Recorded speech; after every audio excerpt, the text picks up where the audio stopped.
চট্টগ্রামে শিশু ধর্ষণের চাঞ্চল্যকর মামলার বিচার শুরু হচ্ছে। আজ একমাত্র আসামির বিরুদ্ধে অভিযোগ গঠন করে বিচার শুরুর আদেশ দিয়েছেন আদালত। কাল থেকে শুরু হচ্ছে সাক্ষ্য গ্রহণ। প্রথম দফায় 9 সাক্ষীকে হাজির করতে বলা হয়েছে।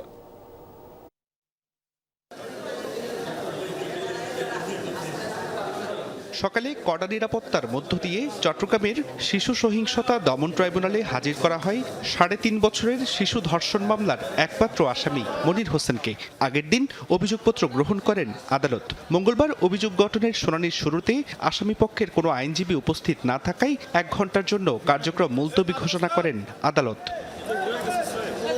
পরবর্তীতে রাষ্ট্রের পক্ষ থেকে আসামির জন্য আইনজীবী নিয়োগের নির্দেশ দেন আদালত। উভয় পক্ষের শুনানি শেষে আসামির বিরুদ্ধে অভিযোগ গঠনের আদেশ দেন বিচারক। এর মধ্য দিয়ে শুরু হলো চাঞ্চল্যকর এই মামলার বিচার কার্যক্রম।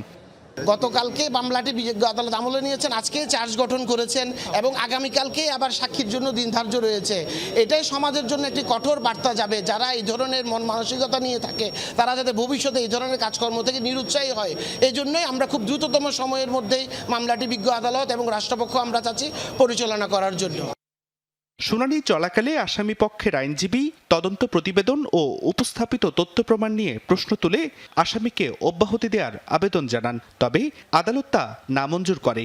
দ্রুত বিচার কার্যক্রম এগিয়ে নিতে 22 জন সাক্ষীর মধ্যে প্রথম দফায় আগামীকাল বুধবার 9 জনকে আদালতে হাজির করার নির্দেশ দেন।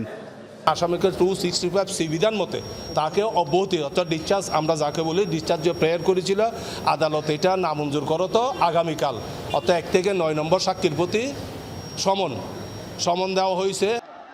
গত 21 মে চট্টগ্রামের বাকলিয়া চেয়ারম্যান ঘাটায় 3.5 বছর বয়সী শিশুকে ধর্ষণের অভিযোগে ডেকোরেটর কর্মচারী মনিরকে আটকে রাখে ক্ষুব্ধ জনতা। হেফাজতে নিতে গেলে পুলিশের সাথেও ব্যাপক সংঘর্ষ হয়। 22 মে আদালতে স্বীকারোক্তিমূলক জবানবন্দি দেন গ্রেফতার মনির। মাত্র 2 সপ্তাহের মধ্যেই তদন্ত শেষ করে অভিযোগপত্র জমা দেয় পুলিশ।